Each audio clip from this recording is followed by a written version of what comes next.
Well, good evening. This is Dr. Nona James with Abilene Christian University's online course, CONR 725, Beyond Power, the Theory and Practice of Appropriate Decision Making. And we are prepared to enter into week 6 of the coursework. And this week we will be exploring the topic of the dilemma of power and love. And up until this week, you all have had an opportunity to explore a number of topics related to leadership. And if you recall, the first session that we had, the course introduced immediately the topic of what is it that makes leaders fail or become deficient in their leading others and the organization. And then from there, weeks 2 through 4, we had an opportunity to explore a number of topics that had to do with how the thinking process impacts leaders and perhaps historical events that have occurred that relate to the topics of neuroscience, cognitive bias. You had an opportunity to use hands-on experience with the Harvard Implicit Aptitude test, and you were able to identify your own biases through taking that instrument. I think a lot of you all had fun using that exercise. You have been able to participate even in your groups and discuss topics that has to do with privileges and how you all have had your own experiences of identifying where there has been, where you could improve as a leadership in your prospective careers or even as students or your relationship with others. Leadership is in a number of areas, and it's not just always in a brick and mortar or a organization, but leadership is in a variety of areas within our communities, as well as the relationships we interface with in society. It can be that leading as far as a sports team, leading as far as being part of a store or a business. Leadership can be in the church. Leadership can be peer-to-peer and one person having those gifts of leadership. And so as you can see, we had an opportunity to explore a number of those topics.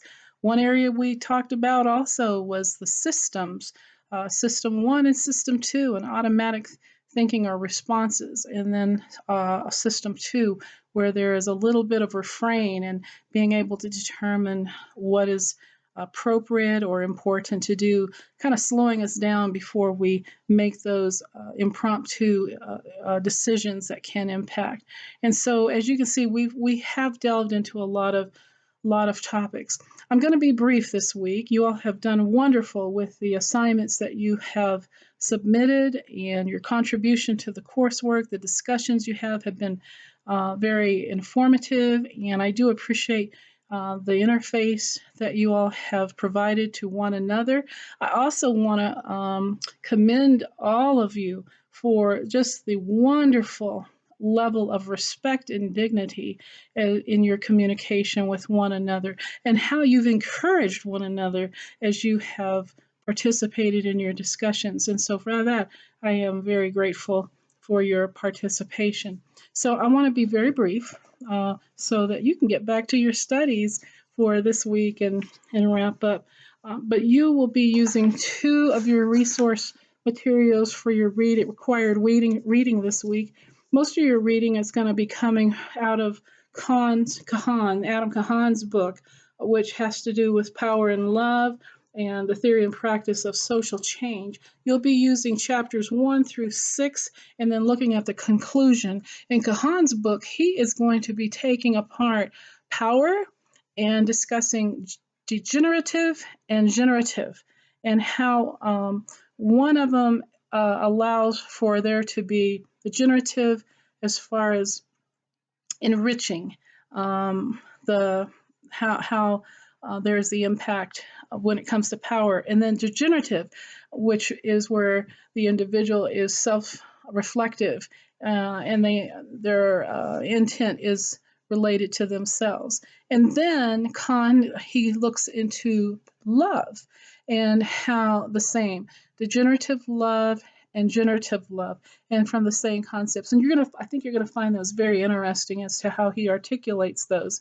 And he also looks at love in relation to that being a topic that we really don't hear a lot about in job descriptions or even perhaps someone's resume, the topic of love. But he also shows how that can be implemented, integrated into the business leadership aspect that's there. So I really think you're going to enjoy that information. And as you are working through that, you'll also want to look at the dual concern model. Keep that handy because you'll be integrating that with some of your assignments. The other book you'll be referring to is Dan Ariely's book, Predictably Irrationality, and you'll be looking at chapter 9 in that book when it talks about keeping doors open. And so that leads me into discussions as to your assignments. You've got 3 task assignments you're going to be doing this week. And one of the assignments that you'll be doing has to do with keeping doors open. And that will be the dialogue that you will be doing. The brief dialogue is your reflection, and you will look at when has there been a time that perhaps you kept a door open and you're working through that, and it ultimately resulted in an unfavorable result. And you'll have to complete that in 150, 200 words, and then you'll have your discussion. This week's discussion is an all-group discussion. You're not going to have your small groups, but all group. And in the discussion, you'll have 2 scenarios that you will look at and discuss. So you'll want to look at those and then share your insights on both of those. One of them being just in relation to the power that we talked about with Kahane's book, and then you'll upload information related to that having to do with love and the discussion on that. And again, as I always say, I encourage you to be sure and participate, not only submitting your primary commentary that's on the discussion board, but be sure to communicate with at least 2 of your class peers. And again, make those responses rich, informative. Be inquisitive if there are things that you want more information on. Clarifying information, that is one major area that is important, especially when communicating and working with others in any aspect of relationships, and especially the business community or environment. So clarify if there is something that one of your peers have articulated and you want information or want to expound that, please do. That is what I and Dr. Shep is looking for when we are looking at that earning of your full 33 points in the grades that are there. And then your assignment this week is going to be a scenario where you're a consultant going into an organization and assisting with decisions. And it is a very lengthy, this is going to be a big assignment when it comes to writing, as well as the points. Up to this point, most of the scores maximum have been about 67. In this particular assignment, you're going to have an opportunity to earn as much as 200 points. And so it is very, very important that you read not only the instructions thoroughly and every component of what is expected of you in the instructions for the assignment, but then you're also going to glean on that rubric. And if you follow everything that is in that rubric that is expected of you and respond, and I want to encourage you to look at the organization and structure and make sure that it's streamlined where if I or Dr. Ship was not reading that paper and a stranger picked it up, they would fully understand what you are talking about in relation to the topic of this week, power and love, and the consulting process that you are going to be offering that organization and leadership. So 200 points is a lot. And I know that some of you all have had concerns about your points, your scores, how you're doing. This is an opportunity for you to shine. And it's an opportunity for you to be able to maybe pick up some points that you've been lacking prior to. One thing as far as administrative or logistical I want you to do is please, I cannot stress this enough, be sure and get your assignments in timely. The Canvas system will deduct automatically. And again, I cannot stress enough how important it is to be timely with your assignments being submitted. Do not wait till 15 minutes even or 5 minutes before your deadline to get those submitted.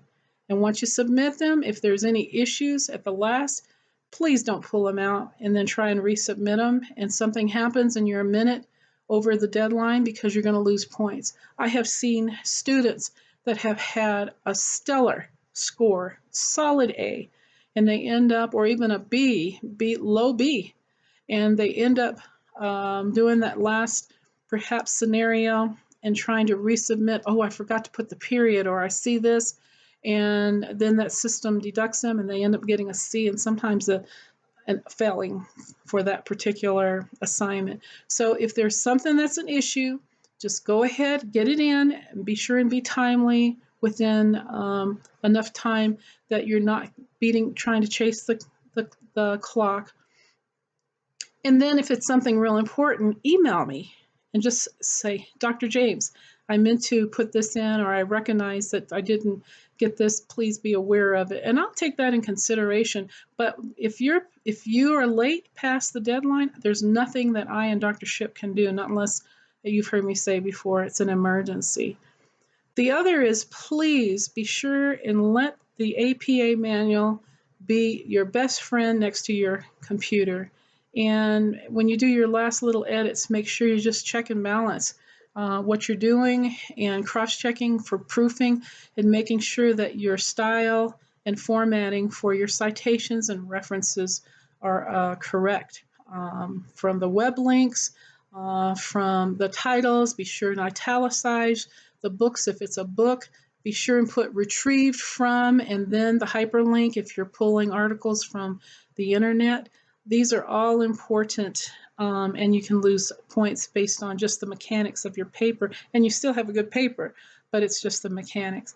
So I hope that's helpful. If you have any questions at all, be sure and get in touch with me. In closing, again, we're talking about power and love, and I would like for you all to, in your personal time or as you're reflecting, perhaps consider how does power and love relate from the Christian perspective and things perhaps in Scripture that we have seen where power and love have been either effective and that generative or degenerative. I know that this past week in our Sunday school and worship time, we had an opportunity to explore the life of King Ahab and how he expected certain things on his means that kind of caused him to be empowered by his own self-enrichment versus, and he would gather individuals around him that it was what he expected them to say about him versus what was the truth, or those individuals being able to be their own character and say, hey, I don't agree with this King Ahab. And so if you have an opportunity to look at that story, it's quite interesting in how he ended up being affected in a negative way with his leadership and how it impacted his life even by mortality. So that's just one of many examples, and I always want to try and infuse our Christian values and expectations because that's what really the purpose of this course and just even the mission of sending all of us out, not only you all as students, but myself as being in ministry and touching those in the marketplace in our communities. So I hope you have a good week. If you have any questions, get in touch with me or Dr. Shep. Thank you and have a good evening.